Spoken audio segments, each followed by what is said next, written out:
훌륭한 투자 철학에는 여러 공통점이 있다. 확률적 기법에 통달해야 한다. 어떻게 생각하세요?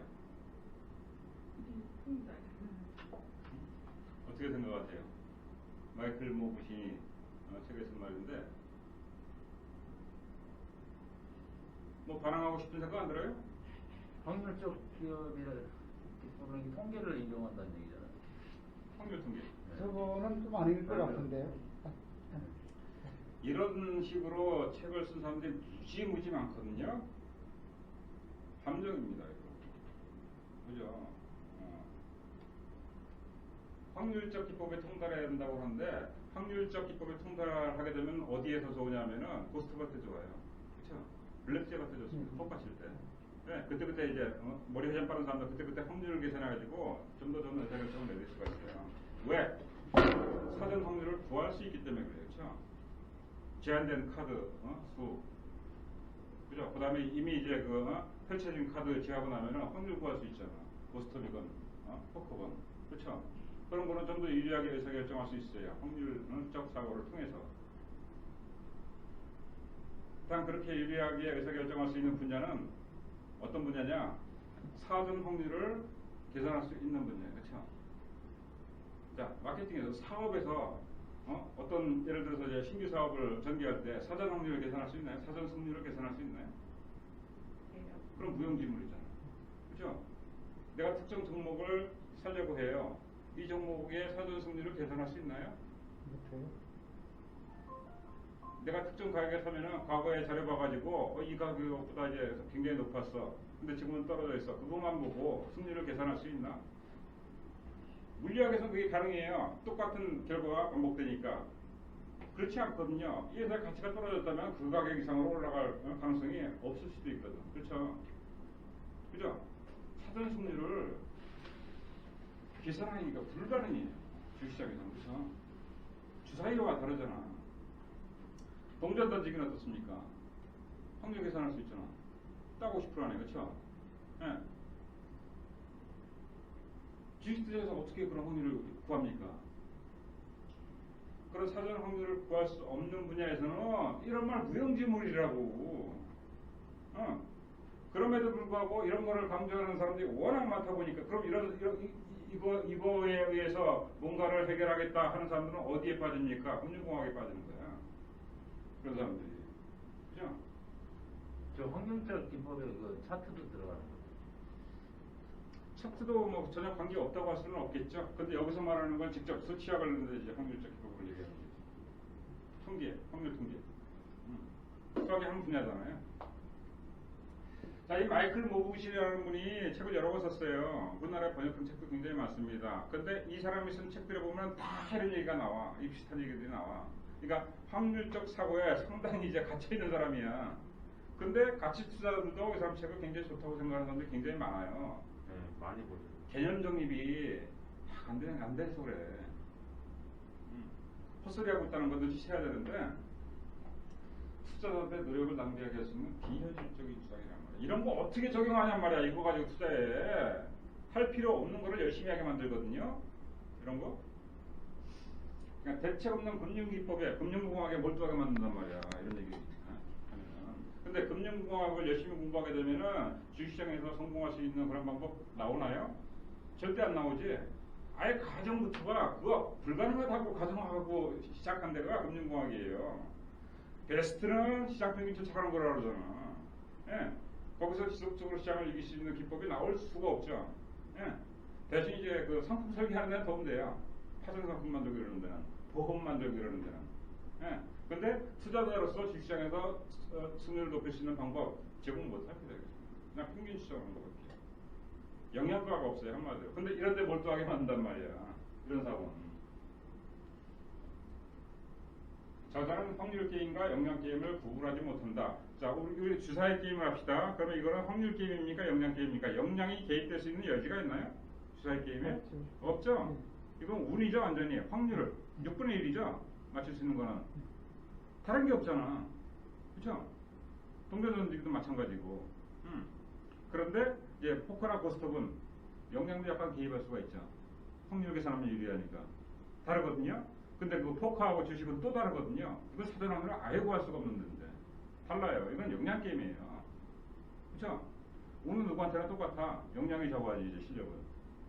성과는. 그죠? 근데 이런데 역량 게임과 확률 게임을 이 사람은 지금 구분을 못 한다고. 왜? 주식 투자도 확률 게임으로 봐, 이 사람은. 역량의 개입을 인정을 안 하는 거야. 예. 그러면 역량의 개입을 인정 안 한다면 투자 공부할 필요가 없잖아. 그렇죠. 그렇죠? 답을 만드는 거야. 그런 게. 공부해가지고 역량을 키우면은 승률을 더 높일 수 있다는 그렇게 설명을 한다면은 공부할 의욕이 생기지. 이러면은 공부할 필요가 없는 거예요. 그죠? 운 실력 스펙트럼의 운 영역에서는 실력보다 운이 더 큰 영향을 미친다 당연한 거고. 그래서 활동의 성공 여부는 확률에 달려있다. 기업 전략을 짜는 것이나 저평가된 지식을 사는 것이 여기에 해당한다. 이 부분이 잘못되어 있죠. 기업 경영을 전략을 짜는 것이나 저평가된 기업 경영 전략 짜는 거 역량 게임이죠. 네, 그렇죠. 확률 게임 아니지. 네. 그 다음에 저평가된 지식을 사는 것도 역량. 평가 역량이 있어야 되는 거죠. 역량 게임이죠.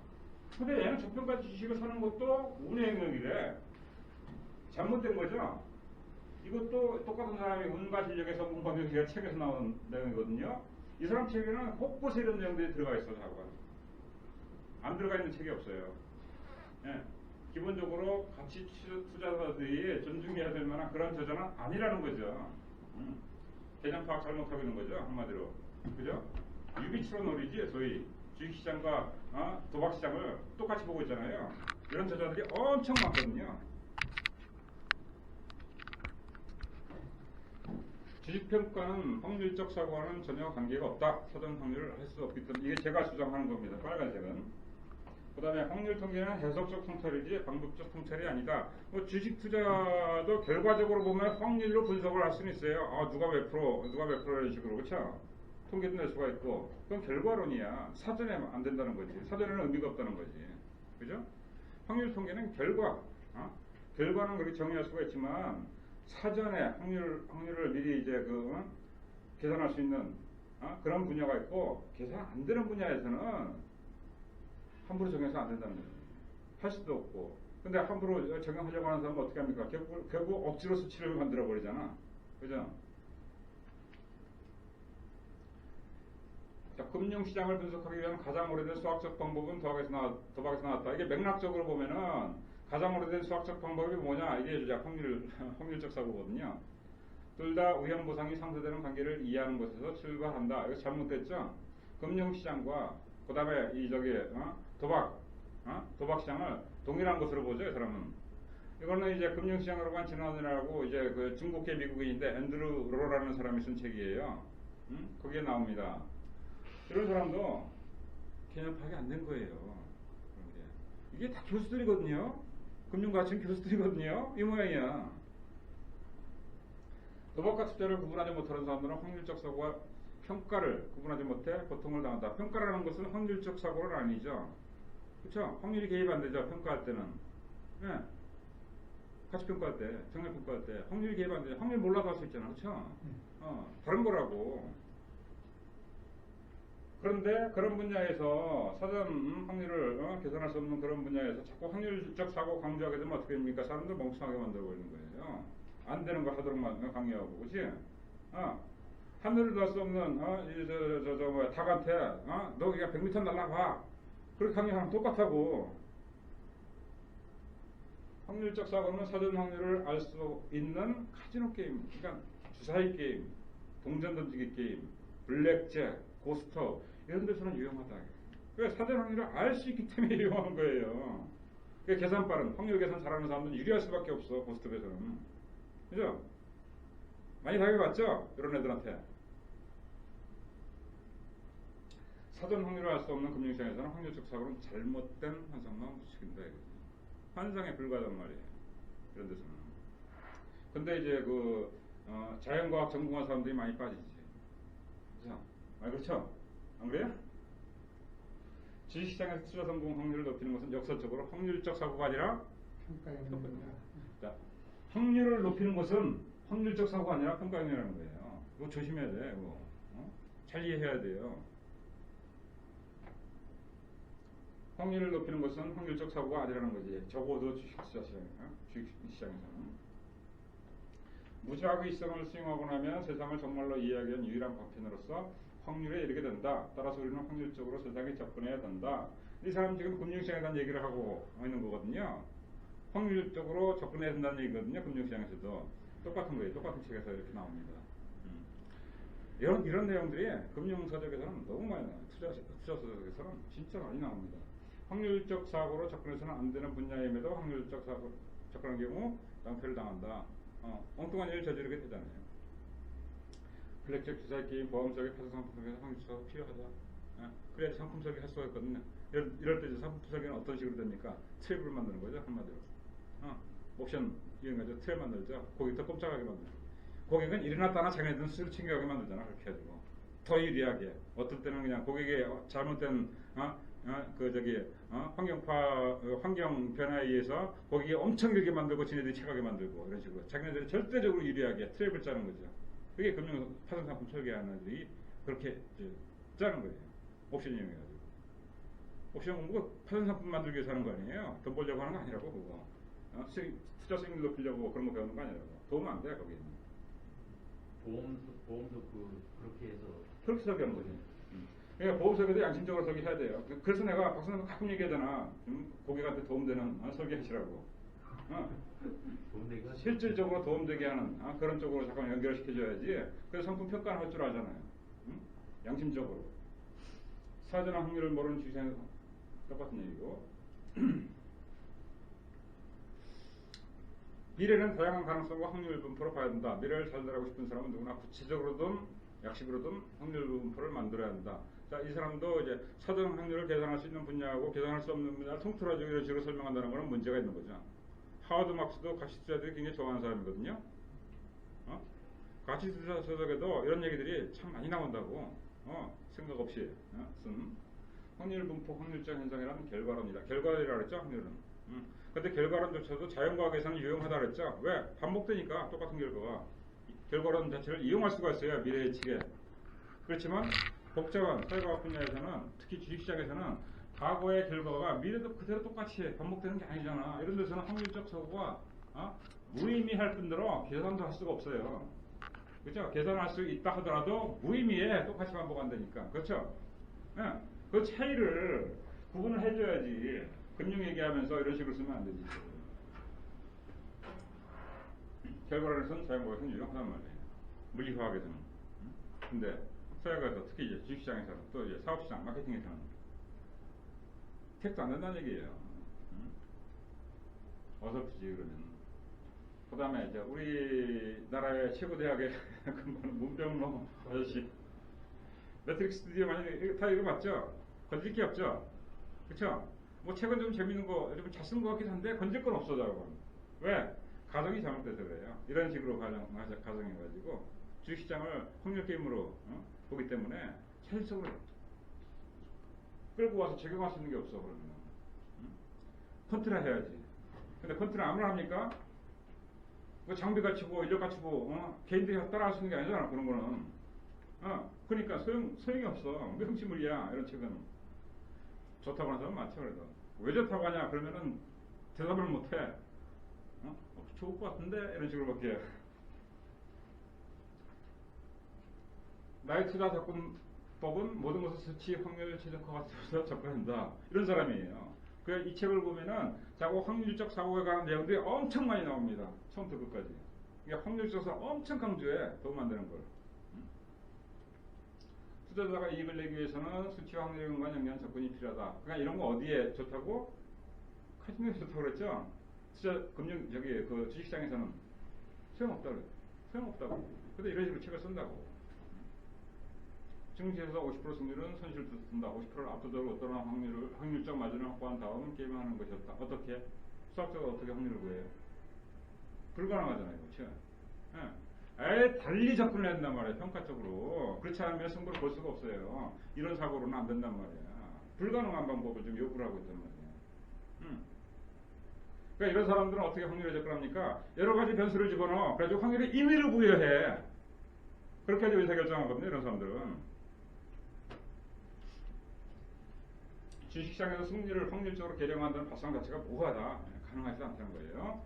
지식과 역량을 갖추면 그냥 이해가 별로 그냥 지식, 그러니까 시장 지식과 그다음에 주식이 이제 오르고 내리는 그런 그 원리, 이치 이런 지식과 그다음에 그 평가할 수 있는 역량을 갖추면은 그 게임 끝나는 거거든. 그렇잖아, 그죠? 그걸 가지고 이런 식으로 이렇게 접근하라고 지금 강의를 하는 거예요, 애들이. 투자의 확률적 사고 개념은 아예 쳐내야 돼요. 오컴의 원칙에 의해서 맨더달러 쳐내야 돼. 불필요한 거야, 이런 거는 투자에서는. 포커나 주식 투자에서 자신이 현재 처한 상황을 확률과 수치적 맥락에서 인지하고 이후에 대한 확률적 계획적 판단하는 사람과 그렇지 않은 사람 처지 차이가 납니다. 그러면 반대로, 그렇죠? 확률적 사고 하는 사람과 평가 역량, 역량적 사고를 하는 사람과는 천지 차이가 납니다. 그죠? 이 사람 주장과는 반대로, 그죠? 포커는 무작위적 확률 게임이다. 주식 투자는 역량 게임, 확실성 게임이다. 여기서 이제 확실성이라는 거는 좀 생각해봐야 될 문제예요. 수학적 확실성은 아니에요. 여기서 무조건 이기는 건 아니란 말이에요. 그렇죠? 장기적으로 이길 수밖에 없다는 얘기지. 그런 거 이제 방법론적 확실성이라고 하거든요. 수학적 확실성이랑 다르죠. 이런 방법을 하면은 궁극적으로 승리할 수밖에 없어. 그런 확실성이에요. 결과로는 똑같은 얘기고, 그 다음에 엄청난 수의 원숭이에게 타자기를 주고 마음대로 두드리게 해보자. 그중 어떤 원숭이는 200의 시와 같은 훌륭한 시를 쓸 수 있을지도 모른다. 뭐 가능성이 아예 없다고는 볼 수 없죠. 그렇죠? 실질적으로는 불가능하지만 아예 없다고 단정할 수는 없죠. 문제는 하늘이 도움도 원숭이가 뱃속에 두각을 나타날 때 과연 그 실적이 운에 의한 것이라고 어떻게 판단할 수 있는가? 그게 이 사람은 뭐야? 결국은 자, 제목은 거창합니다. 이기는 투자예요. 근데 이런 극단적인 얘기를 합니다. 그러니까 운에 의해서도 워렌 버핏이 태어날 수 있다는 얘기예요. 주식시장에서 이거 이 정도면은 완전히 극단적인 얘기거든요. 속도에 속도. 돌대가리들이 그냥 확률수 속에 너무나 그냥 사로잡힌 돌대가리들이 이런 얘기를 한다고. 교수들 중에서 이런 사람 많아요. 자, 워렌 버핏이 50년 동안 이겼어요. 이런 사람이 내년에 또 시장을 이길 확률은 얼마? 2분의 1이잖아. 그렇죠? 이거나 지거나 둘 중에 하나죠. 그죠? 2분의 1이잖아. 그 2분의 1이 50번 동안 계속 반복할 수, 이거는 이제 전기분포상에서는 아예 나올 수가 없거든요. 전기분포상에서 6시그마 이하, 그러니까 뭐 10시그마, 20시그마 쫙 바깥에 있거든. 불가능하거든, 이런 거는 불가능하단 말이야, 사실상. 얘네들의 사고방식이라면, 워렌 버핏 같은 사람은 없애야 돼요. 그래야 이런 논리가 납득이 되는 거야. 단지 워렌 버핏 한 사람으로 인해서 얘네들 주장은 의미가 없는 거라고요, 사실. 버핏에게 투자를 맡기더라도 고위험 고수익이라는 법칙은 유효하다. 근데 버핏은 이렇게 얘기합니까? 버핏은 안전마진 많고 전망정보 거를 고르고 이래서 위험을 대폭 낮추잖아요. 그러니까 저위험 고수익이 되잖아. 그렇죠? 반대예요. 버핏이 그렇게 주장한다고 뻔히 알면서 이렇게 주장한다고. 고위험 주식하는 법칙은 여전히요. 이거는 돌덩어리라는 얘기야, 본인이. 그렇죠? 버핏이 무슨 얘기를 하는지 이해해줘서 못한다는 얘기야. 이런 사람들이 이런 제목으로 책을 쓴다고. 그죠? 투자는 확실성이 아니라 확률을 다루는 게임이다. 투자 분야에서 확실한 것은 제가 캔피셔를 왜 싫어하는 줄 알겠죠? 예, 이런 엉터리가 너무 많이 나와. 이 책에는 어떤 책을 보더라도 3개의 질문으로 주식시장을 이기다? 근데 그 3개의 질문 중에서 하나라도 기억하는 사람이 있습니까? 책을 읽고 나서 바로 기억하려고 해도 기억이 안 돼. 질문이 하도 길어가지고. 그런 쓸데없는 책을 쓴 사람이야. 이 사람이 무슨 이제 칼럼니스트로 해가지고 이제 뉴욕 그 금융 잡지에 칼럼도 이제 자주 쓰고 그러는데 쓸만한 내용이 없어 보면은 그냥 뻔한 내용들이거나 엉터리 내용들이지. 그런데 이제 평균적인 그 투자자들은 또 많이 좋아하더라고, 여러분. 또 PSR 같은 거 엉뚱하게 전혀 가치 없는 것들을 자기가 또 창을했다고 그냥 뻥튀기까지 자랑하지 않나. 저건 아니야, 사람은. 내가 볼 때는 자기 아버지 후광의 영향 때문에 그냥 행세하는 거지. 그렇다고 실적이 좋냐? 그렇지도 않아요. 실적 별로더라고. 실제로. 자기가 실제로 발표할 실적이 별로라면 실제로는 그보다 더 형편없다는 얘기거든요. 얘들 속성이 그래, 속성이. 이런 주장은 단기 시야와 가격의 시점에서 확률적 사고에 의존하게 나온다. 투기적 사고에 의존하기 때문에 이런 주장이 나오는 거지. 확실성은 과거에 갖고 거래량에 대한 통계에서 나오는 것이 아니라 원리 이치에서 나오는 거예요. 이게 방법론적인 측면에서 나오는 거지. 과거에 대한 수치 분석한다고 해서 나오는 게 아니라고. 확실성이라는 게 자연과학이 아니란 말이에요. 사회과학에서는 특히 복잡 분야에서는 이거를 파악해야 되거든요. 원리와 이치를. 주가가 오르는 원리, 이치 이런 걸 파악해야 한다고. 제임스 몬티가 100% 가치 투자잖아요. 이것도 투자는 확률적인 것이면 따라서 손실도 발생할 수 있고, 뭐 손실도 발생할 때는 맞아. 앞에 그 뭐냐 확률적인 것이며 투자는 결과론적으로 하는 거지. 이런 식으로 책 쓰면 안 된단 말이야. 투자는 불확실성과 확률에서 확실성으로 자신의 위치를 이동시키는 거예요. 그러니까 도박에서 전향하는 사람들의 모습이 이런 거거든요. 불확실성 확률 게임에서 털피해가지고 확실성의 게임으로 자기 자신을 이동시키는 게 투자거든. 그게 투자자가 되는 노정이거든요. 확실성으로 자신의 위치를 이동시키면 어떻게 해야 돼요? 평가해야 하냐? 제대로 평가할 수 있어야지. 그러니까 제가 평가 역량에 대해서 대한민국에 저만큼 강조하는 사람 없죠? 네. 그쵸? 네. 네. 왜? 그게 99%야. 그게 가장 중요하고 지속적으로 영향을 미치기 때문에 그러는 거예요. 근데 그것만 빼고 열심히 한다고 대부분의 사람들이. 그게 이제 금방 안 되는 일이다 보니까 사람들은 이제 빠른 지금 당장의 그 결과를 말하는데. 자, 아까 수학적 확실성 방법론을 설명했어요. 수학적 확실성하면 지금 사면 당장 100% 오른다는 얘기가 수학적 확실성이잖아요. 수학적 확실성하면 그냥 빼도 박도 못하게 그냥 그런 확실성이고, 방법론적 확실성이라는 것은 원리 이치에 맞는 방법론. 그 방법론을 하게 되면은 궁극적으로 승리할 수밖에 없다는 얘기예요. 그러니까 시간이 장기적일수록 유리하다는 거지. 적어도 손해를 안 본다. 단기적으로는 손해 볼 수 있어요. 주가가 어디 될지 모르는데, 그렇죠? 예. 근데 장기적으로 갈수록 방법론적으로 확실하면은 공적으로 승리할 수밖에 없는 거지. 왜? 가치가 오르면 주가가 어쨌거나 따라간단 말이야. 춤을 추더라도, 그렇죠? 그런 정보를 잘 고르는 게 문제지. 그냥 평가 잘해야지, 결국은. 쌓을 때 투자가 되는 법, 확률적으로 생각하는 방법 배워라. 이것도 자칭 워렌 버핏 전문가라고 하는 사람도 이런 식으로 쓴다고. 그렇죠? 그러니까 투자서 읽을 때는 생각 없이 읽어서는 안 돼요. 자칭 워렌 버핏 전문가네, 이 사람이. 책 제목도 이렇듯이. 이런 사람들도 이런 헛소리를 자주 한다니까. 생각하면서 읽어야 돼, 금융서는 정말. 확률적으로 생각하는 방법이면 뭐 코스트 할 수 있어요. 투자는 아니라는 얘기. 투자자들이 내리는 거의 제가 좀 확률적 행동이다. 잘못했죠? 성공하기 위해서는 확률을 계산해야 한다. 로버트 헤그 스트롬이야, 이것도. 이것이 현실에 수행되는 베이지안 분석이다. 베이지안 분석 뭐 별거 아닙니다, 사실. 그냥 추측위해서 확률을 계속 그때 이제 변경한다는 얘기인데 사실상 별거 아니. 베이지안 분석하는 거 있을 것 같은데 없어요. 켈리 기준은 포트폴리오와 자신의 성장률을 최대화할 수 있는 베팅의 최적 규모를 수학적으로 결정하는 방법을 알린다. 켈리 기준 역시 투자 성적을 알아야지 적용할 수 있는 거라 그랬죠. 그렇죠? 그러니까 투자자든 켈리 기준에 그 개념만 적용할 수 있다고 그랬죠. 공식 자체는 적용할 수 없다고 그랬죠. 개념은 뭐예요? 좋은 종목에 더 많이 투자하라. 그거 적용하기 쉽잖아, 그런 거는. 근데 수학적으로 계산? 그건 안 된다.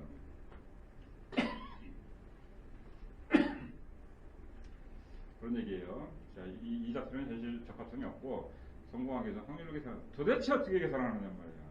투자에서 이거를. 적어도 이제 확률적 사고에 대해서 비판한 책은 제가 딱 한 권밖에 못 봤어요. 이 책밖에. 투자 서적 적어도 500권 이상을 읽었지만은 이런 내용은 이 책 한 권밖에 없었어. 근데 이 책은 전체적으로 보면은 그냥 괜찮은 책이에요. 그런데 이 내용만큼은 상당히 통찰력을 발휘한다고 해요. 철학 전공한 사람이라서 그런지 이것만큼은 제대로 본 사람이에요. 젊은 사람이야. 자산관리 분야의 핀테크 기업들이라고 말하자면 이제 퀀트 기업들이라고 보면 돼요. 퀀트 기업들은 현재까지 근본적으로 현대 포트폴리오 이론과 기술적 분석에 상당 부분 의존하고 있다. 확실한 논리 대신 확률에 기대서 움직인다. 그러니까 이 분야들이 이제 확률적 사고를 가진 사람들이거든요. 확률이라는 기술은 적절하지 않은 영역에서 적절하지 않은 방식으로 사용될 경우 스스로를 파괴시킨다. 제대로 썼죠? 유일하게 발견한 거예요, 이게. 금융서적에서. 그러니까는 금융시장의 엄청난 이 저자들이 대부분 이런 식으로 사고하지 않는다는 거죠. 그렇죠? 예. 그러니까 투자 공부하기가 그렇게 어려운 거야. 제대로 안 내는 사람이 그만큼 적다는 얘기예요. 그죠? 승부의 세계는 확률적 사고가 힘의 사고가 아니라 확실성의 사고 이해해야 한다. 그래야 전략 제대로 짜지. 그죠? 기법 제대로 만들고. 핀테크 알고리즘 트레이딩은, 그러니까 그 퀀트라든가 알고리즘 트레이딩은 양적 확대나 속도의 승부를 보지만 비본질적인 것이라 성과는 어렵다. 본질의 초점을 안 맞추는 거예요. 그죠? 복잡한 분야에서는 본질에 초점을 맞춰야 되거든. 그래야 성과에 연결시킬 수가 있거든. 비본질적인 건 많이 건드릴수록 오히려 더 피곤하게 하단 말이야. 성과가 멀어지고. 사업도 마찬가지고, 투자도 마찬가지고. 그러니까 호박에 아무리 쥐를 많이 그어도 수박이 되지 않는다. 그러니까 확률적 사고는 아무리 열심히 하더라도 투자 성과에 쉽게 접근 못한단 말이에요. 그죠? 자, 확률적 사고는 자, 수많은 투자사들이, 정말로 수많은 투자사들이 게임과 투자를 직접적으로 뒤에 설명함으로써 확률적 사고를 조정한다. 그러니까 도박시장하고 투자시장하고 동일하게 보죠. 많은 투자자들이. 그렇죠? 거기에 실수가 발생하는 거예요. 전혀 다른 거. 이런 걸 유비추론이라고 하는데. 유비추론 논리. 이런 거를. 유비추론을 제대로 하려면 어떻게 해야 돼? 본질의 일치, 본질에서 합치가 돼야 되거든요. 적어도 비교하는 그 대상 자체는 본질적으로 일리가 있을 정도로 합치가 돼야 돼. 그래야지 설명이 되죠. 근데 본질에서 합치가 안 된다면 이거는 사람들을 오도해 버린다고. 그게 유비추론 논리예요. 도박 게임이랑 주식시장은 다르거든. 분명히 본질에서 가장 본질이 뭐라 그랬어? 지속적으로 가장 중요한 게 본질이라 그랬죠. 그렇죠? 도박시장하고 주식시장하고 지속적으로 가장 중요한 그 본질이 다르단 말이야. 근본적으로. 이런 거 함부로 유비추론하는 거 아니니까. 그럼 오리가 되는 거예요. 많은 저자들이 저지르는 오리가 바로 이거예요. 확률적 사고는 사전 확률을 알 수 있는 경우에만 유용하다는 거죠. 주식시장은 아니라는 거지. 사업시장도, 마케팅에서 아니라는 거지 이거. 그죠? 마케팅에 전략 적절한 사람들은 확률적으로 사고하는 사람들이 아니에요. 원인, 인과론 쪽에 강한 사람들이지. 자, 동전 던지기는 어떻게 됩니까? 확률적 사고 관련이 있어요, 없어요? 정확하게 확률적 사고가 딱 들어맞는 분야잖아요. 그렇죠? 주사위는 확률적 사고 관계가 있죠. 그죠? 룰렛 마찬가지고, 블랙잭도 마찬가지고. 확률을 하면 그만큼 이겨봤어요. 그럼 주식 투자는 아니라는 얘기지. 사전 확률을 할 수 없는 분야는 확률적 사고는 넌센스다. 이거 제가 계속 지금 반복해서 말씀을 드리는데 왜 그러느냐? 그만큼 중요하기 때문에, 그다음에 그만큼 실수를 많이 하기 때문에 여러 유명한 사람들이. 그래서 계속 반복해서 해드리는 거야. 이런 게임이랑 주식시장은 다르다는 얘기예요. 주식 투자는 역량 게임, 역량을 길러야 되는 분야예요. 그죠? 스포츠 선수들처럼 지적인 근육을 길러야 되는 분야라고. 확실성 게임, 그 다음에 이제 인과성 게임이라는 거. 그죠? 인과성 게임이라는 걸 알면은 원인을 건드려야 되죠. 그쵸? 근데 이제 그 금융공학이라든가 이제 그 기초 분석들은 결과를 건드리잖아. 원인이 아니라. 그죠? 아까 설명했고. 자, 그럼에도 불구하고 이런 광고를 보면 혹한단 말이에요, 인간들이. 인터넷에 이런 거 막 계속 없이 나오잖아. 그치? 이제는 합리적으로 생각하자. 합리적으로 생각하려면 어떻게 해야 돼? 로또 안 사야지. 그럼에도 불구하고 이런 거 보면 혹한다니까. 무슨 뭐 비법이 있을 줄 알고. 자, 결론은 이겁니다. 아이러니하게도 주식시장에서 성공 확률을 높이려면 확률적 사고가 아니라 평가 역량이 필요하다는 거예요. 이거 정말 사실 대단히 중요한 내용이거든요. 이렇게 설명한 사람 봤어요? 없죠? 예, 회장님 처음이에요. 정말 대단히 중요한 건데, 그럼에도 불구하고. 자신에게 맞는 기법, 전략, 방식. 여기도 이제 이게 함정이에요. 자신에게 맞는다는 거. 이것도 여러 번 들었죠? 네. 강의할 때마다 얘기하잖아. 최고의 투자자는 각자에게 맞는 투자 기법을 구축해 놓는다. 이거는 결과론이에요. 최고의 투자자는 물론 자신에게 맞는 투자 기법을 가지고 있습니다. 그런데 애초에 자신에게 맞는 투자 기법을 그대로 끌고 간 것이냐? 아니란 말이에요. 어떻게 하다 보니까는 정말 제대로 이기는 기법을 발견하고 정립하고 그걸 자기 것으로 만들었기 때문에 자신에게 맞는 거지. 결과론이란 말이에요. 결과론을 얘기하고 있는 거야. 반타프라는 사람이. 이 사람도 박사인데 무슨 자신만의 방식으로 투자하라. 제목 자체가 잘못된 겁니다. 응? 전복을 유명한 사람이죠. 그 저기 저 뭐야 그 무슨 저기 인덱스 펀드 창안한 사람인데 자신에게 맞는 방법을 찾아야 한다. 이런 거 다 헛소리란 말이에요. 방법이 어찌 되었든 극단적인 예로 역수세 매매로 꾸준한 수익을 올릴 수 있다면 그것이 자신에게 맞는 전략일 수 있다. 자신에게 맞는 전략을 이게 도대체 이 사람은 무슨 얘기를 하는 건지 알고 이런 얘기를 하는 건가? 그냥 정신없이 그냥 서술하는 것 같아. 이런 사람들 보면은 무슨 어떤 좀 세세한 그런 그 세밀함 이런 거에 대해서는 신경을 안 쓰고 이렇게 그냥 막 함부로 쓰는 것 같아.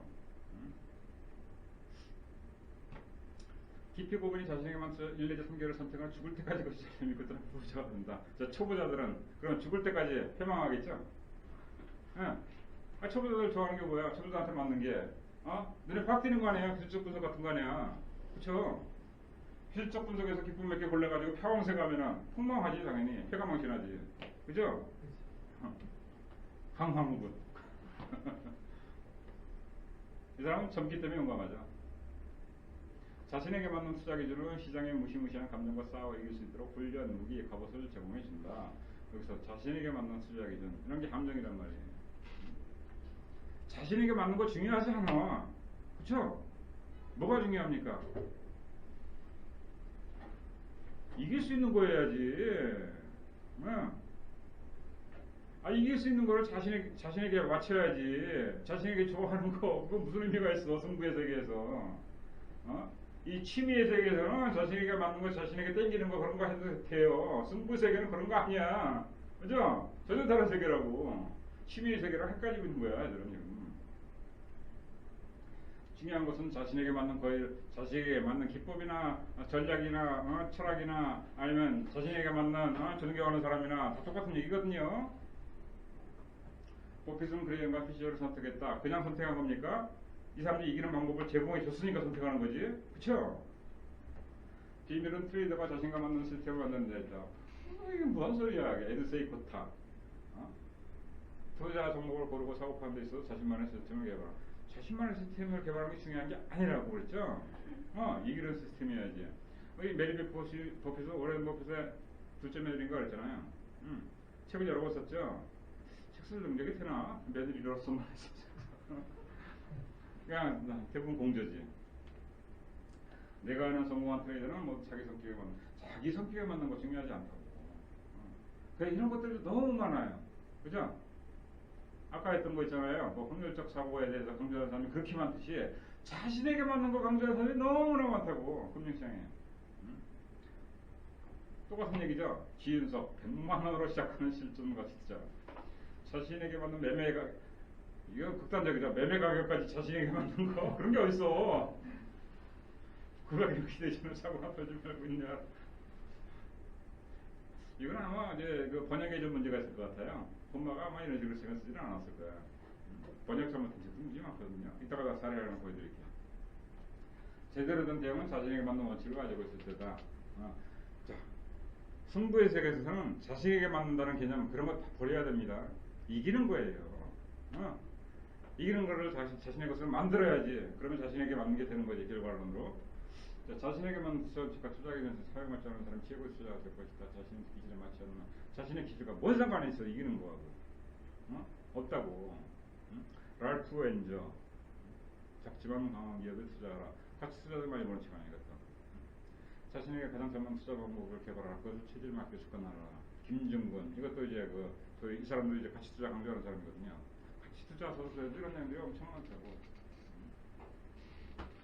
지금 이 내용을 어디서 뽑은 거냐면 제 블로그에서 뽑은 거거든요. 자신에게 맞는 일을 하면 그 키워드로 하면 이렇게 많이 나옵니다, 이런 게. 그런데 그 책들에는 하도 이제 이런 것들이 내가 이제 식상해가지고 아예 적지 않은 책들도 많이 있거든. 이거 외에도 엄청 많다는 얘기거든. 적정 밸류에이션에 답은 없으면 여러 지표를 참고해서 자신만의 혹은 계획별 기준 이렇게 될 기준은 이제 엄청 많아지겠죠. 이게 아주 사람들 피곤하게 만드는 얘기거든요. 이게 뭘 모르는 사람이 이런 식으로 책을 씁니다. 이 책도 제가 정기에서 올렸는데 고발이 들어왔어요. 인격 모독, 인신 모독했다고 고발들하고 내일이라고 연락이 왔더라고. 그래서 내가 네이버 담당자한테 메일을 보냈어. 내가 인격 모독 사례한 거 있으면 증거를 제시하라고. 그런 거 없다고. 컨텐츠에 대해서 비판한 거랑 인격 모독이 어떻게 같습니까 그게. 황당해가지고. 투자에 성공하려면 시장 투자 철학부터 갖춰야 한다. 즉, 다른 뭐냐, 그래서 자신을 더 깊하게 된다. 어서도 당고 달아지는 사람, 이게 자칭 타칭 그 평가의 대가라고 하거든요. 가치 평가의 대가라고 하거든요. 자, 이만한 아이러니도 찾아보기 힘들어요. 내가 볼 때는 가치 평가에 정말 형편없는 사람인데 대가래. 고인도 대가라고, 이 사람 책 읽는 사람도 대가라고. 평가에 대해서 모르는 사람이에요. 이 사람 투자도 안 해보는 사람 같아. 내가 볼 때는 투자해서는 계속 실패할 사람이야. 이 사람 주장 필요하면 투자자의 개성에 맞는 일관적인 투자 철학 이런 거 없다니까. 승부의 세계에서는 취미의 세계에서는 필요한 거지. 이런 거는 지난번에 했잖아. 이순신 장군이 전투임에서 이제 전략을 짰는데 선조가 그랬겠어요? 네 마음에 드는 거, 네 취향에 맞는 거 그런 전략을 짜세요. 그러겠어요? 선조가? 임금이? 이기는 전략 짜라고 그러지? 당연히. 승부의 세계는 이기는 전략이어야 돼. 내 마음에 드는 거 그런 거 의미가 없는 거야 전혀. 유독 금융시장, 투자시장, 이제 금융서적에서만 이런 얘기들이 그냥 딥도 나온다고. 잘못된 거예요. 왜 그랬겠어요? 한 놈이 이렇게 쓰니까 따라해서 그런 거야. 생각 없이. 다른 이유가 뭐가 있겠어요? 생각 없이 추정하는 거지. 이 사람 책은 유독 이런 내용들이 많이 나와요. 투자 성공하려면 시장 특성은 물론 자신의 강점과 약점까지 고려 가장 적합한 투자 전략을 선택해야 한다. 자신과는 상관없다니까. 투자 철학 선택의 고려 세 가지에서는 개인 특성, 재정상 뜻이 하는 내 개인 특성이랑 이기는 거랑 뭔 상관이 있어? 자신의 성격에 맞지 않는 투자 성공을 해주셨어.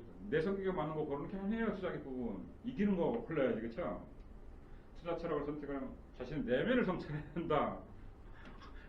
이거는 투자 철학 선택하려면 내면을 성찰해야 하는 게 아니라 항상 성찰하고 있어야지. 이런 거는 가장 좋은 전략은 자신의 특성과 필요에 맞는 전략이다. 헛소리 대결 이런 것들이. 자, 결론. 전쟁, 마케팅, 투자 등 승부의 세계에서는 이기는 철학, 이기는 기법, 이기는 전략이 한다.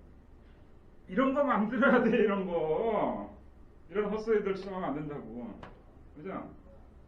이것도 굉장히 중요한 내용임에도 불구하고 여러 책들이 반대로 가르치고 있다고. 엄청나게 많은 책들이. 그죠? 자, 이번은 이제 이 책에 나오는 내용입니다. 위기는 기회다. 자, 위기가 기회인 이유가 뭡니까? 왜 위기가 기회예요? 반드시 회복되기 때문이다. 특히 이제 거시경제 위기는 반드시 회복되죠. 역사적으로 그렇지 않은 경우가 없었죠. 어차피 장기적으로 우상향으로 갈 수밖에 없어. 그러니까 기회라는 거예요. 그렇지만 이제 개별 종목의 경우에는 다르죠. 폭망하는 기업도 있잖아. 사라지는 기업도. 그렇죠? 거시경제 위기 때는 반드시 기회를 활용해야 돼. 충분히 떨어졌으면 사모해야 된다고. 거시경제 때는. 왜? 반드시 회복될 수밖에 없거든. 거시경제라는 것은. 개별 기업과는 다르거든. 개별 주식위기를 어떻게 해요? 개별적으로 평가해야죠. 망하는 기업은 최소한 쏟아내야지. 그죠? 그 다음에 이제 전체적으로 이제 주가 폭락했더라도 탄력성 있게 차고 올라갈 수 있는 기업들을 찾아야 되잖아요. 그쵸? 안전바진 딥도 많고, 전망 딥도 좋은 기업들. ROE 축소는 늘어나거나 아니면 최소한 적정한 ROE 계속 유지하는 기업들. 그쵸? 그런 기업들 사면은 실패할 이유가 없잖아. 도저히 실패할 이유가 없잖아. 투자들은 그런 거 하는 거예요. 거시경제는 이렇게 활용하고 개별 종목은 평가로 활용해야 되고. 그러면 장기적으로 시장에 시장에서 지속적으로 이기는 것보다 시장에서 패배하는 게 더 어렵죠. 그렇죠? 폭락의 끝은 도망가야 할 상황이 아니다. 도망가야 할 상황은 폭등의 끝이다. 평가해야지 이런 것도. 그렇죠? 개별 종목도 평가할 줄 알면 시장에서도 평가할 줄 알아야 된다. 반드시 회복되기 때문이다. 거시경제위기는 시기 평가하는 게, 시점 평가 이게 중요하다고 그랬죠. 지금의 어떤, 그러니까 거시경제 주기상에서 어디쯤에 위치하고 있느냐 이걸 평가하는 게 중요하단 말이에요. 이걸 평가하는 방법은 여러 가지가 있죠. GDP 대비해서 시가총액 비교하는 방법도 있고, 그 다음에 내가 이제 그 예를 들어서 저는 이제 그런 걸 좀 활용하는데 한번 쫙 스크린하면 살 게 없어. 그러면은 들어가서 안 되는 시기란 말이야. 전부 다 고평가되어 있어가지고 여러 가지 방법이 있습니다. 그거에. 자, 책에 나오는 이제 사례예요. 백발백중 사례죠. 왕과 장군들이 각각 별발의 화살을 갖고서 사냥을 나섰다. 사슴 한 마리가 나타나자 장군들이 함성을 지르며 계속해서 화살을 쏘아댔지만 사슴은 도망쳤다. 이때 백발백중이 숲속으로 쫓아갔고 얼마 후 그는 사슴을 어깨에 짊어지고 나타났다. 남아있는 화살은 몇 개? 9개. 그러니까 딱 한 발만 사용한 거다. 자, 왕이 물었다. 비결이 무엇인가? 100보 안에 들어온 목표군은 눈을 감고도 맞출 수 있다. 역량을 쌓았다는 얘기죠. 이거는. 다른 장군들은 안 그런가? 적어도 장군까지 승진했으면 이 정도 역량은 다 가지고 있지. 그러니까 두 번째 비결이 뭐냐? 목표물이 100보 안에 들어오자면 절대 화살을 쏘지 않는 겁니다. 다른 장군들은 목표물을 들어오기 전에 서로 경쟁하면서 쏘아버리죠. 그게 시장 심리거든. 그쵸? 이거 제대로 하는 사람이 이렇게 많지 않다는 거예요. 위에 거는 평가, 밑에 거는 올바른 적용이에요. 이 적용을 제대로 하는 사람이 그렇게 많지 않다는 거예요. 엄청 좋은 사람입니다. 이런 사람들이 곰곰이 생각해보면. 그쵸? 왜? 잘 안 지켜지거든. 아주 평범한 내용이지만 안 지켜지거든. 근데 여러분들의 성과는 적용해서 엄청나게 이제 차이가 납니다. 자, 이건 영어 테스트예요. 해석해 봅시다. 주디 푸엘러. 예? 아니요. 아, 뭐예요? 아니요. 영어 테스트. 주디 푸엘러 또는 조셉 헬러, a funny writer, now dead, and I were at a party given by a billionaire on Shelter Island. 쉘터 아일랜드라는 섬이 있는 모양이에요. 거기서 이제 그 억만장자가 파티를 열었어. 거기에 누가 참석했느냐? 조지프 헬러는 누구냐 하면 아주 재미있는 작가인데 이미 죽었어요. 그러니까 죽은 친구야, 이 작가가. 그러니까 그 작가가 이름이 조지프 헬러인데 조지프 헬러와 그 다음에 내가 둘이서 초대를 받아가지고 억만장자의 파티에 참석한 겁니다. 그렇죠? 여기서 나는 누구냐?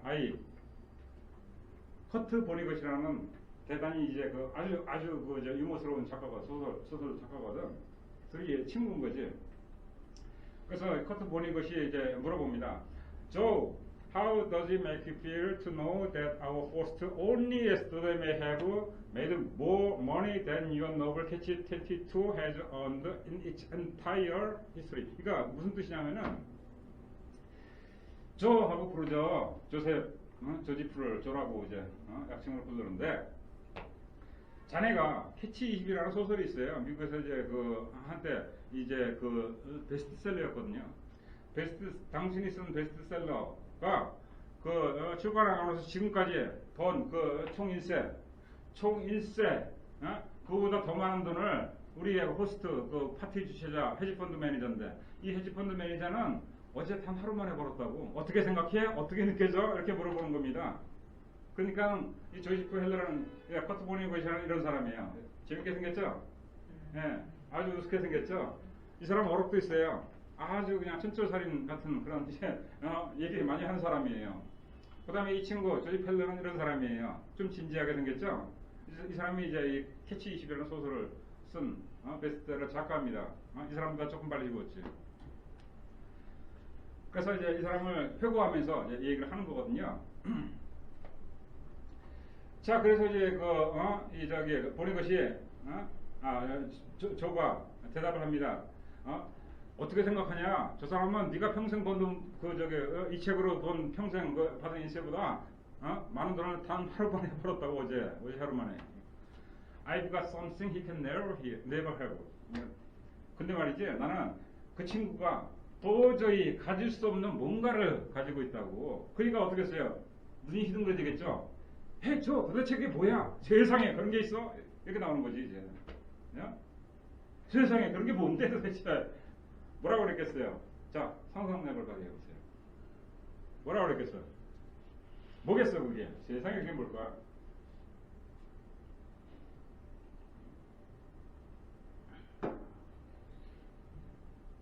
자, 넌 모르지? I've got enough. 자, 이거 어떻게 번역합니까? 그럼 번역해보세요. 저는 충분한 지식이 있다는 건가요? 충분한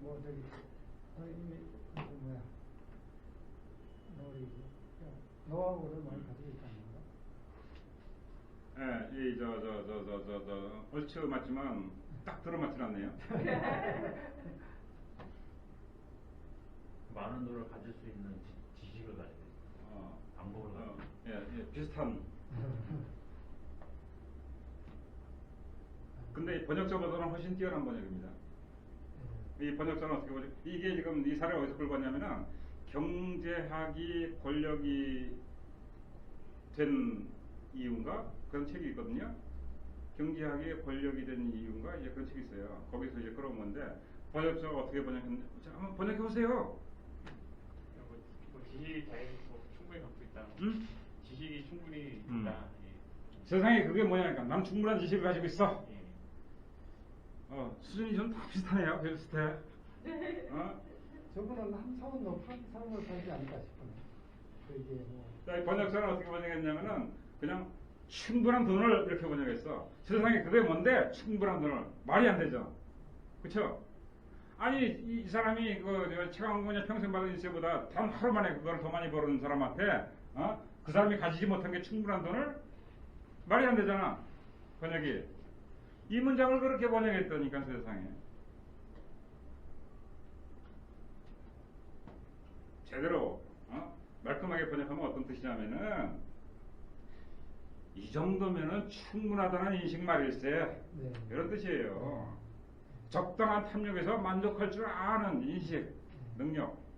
그 얘기하는 거거든. 번역이 이래서 어려운 겁니다. 이게. 충분한 돈이라는 거는 아예 문맥상 맞지도 않잖아.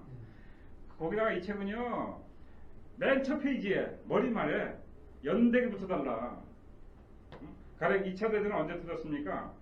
1939년에 터졌죠. 그쵸? 1969년에 터진 2차 대전은 이런 식으로 번역을 해놨어. 물론 내용은 다릅니다. 기억은 잘 안 나는데 첫 페이지에 있는 첫 몇 줄의 연대기부터 아예 그냥 오타가 나온다고. 참. 근데 저는 별세개 줬어요. 그 책에다가. 내용 참 좋습니다. 쓸만한 데 많아요. 그럼에도 불구하고 번역자의 실수가 너무 많아. 지금. 원전은 훌륭하다는 얘기죠. 원전이 잘못이 없으니까. 번역 잘했네. 알겠죠? 네. 이만하다면 충분하다는 인식 말일세. 네. 그러면 이제 매끄럽잖아요. 차기도서. 자, 이게 조금 아까 얘기했던 거랑 비슷하죠? 지적, 굴력, 지지불태. 두둑하게 나오는 얘기입니다. 만족할 줄 알면 욕되지 않고 그칠 줄 알면 이틀. 적당히 처먹으라 이거예요. 뭐 불의를 저지르던 투자를 하던 적당할 때 빠져나오라는 얘기야. 그러면 위태롭지 않다는 얘기지. 끝까지 가려고 하니까 폭망하지. 그죠? 자, 다음 달에 이거예요. 국가. 그 다음 달에 이기는 투자. 그 다음에 이제 진보와 빈곤. 자, 질문 있습니까? 없죠? 자, 이걸로 마칠게요. 시간 딱 맞췄네요, 오늘. 수고하셨습니다. 오늘 굉장히 짧죠? 한 30분밖에 안 걸린 것 같아요. 네, 네, 좋았습니다. 진짜. 임팩트 있었습니다. 밑에 있는 책이 뭐죠? 지금 맨 마지막 슬라이드.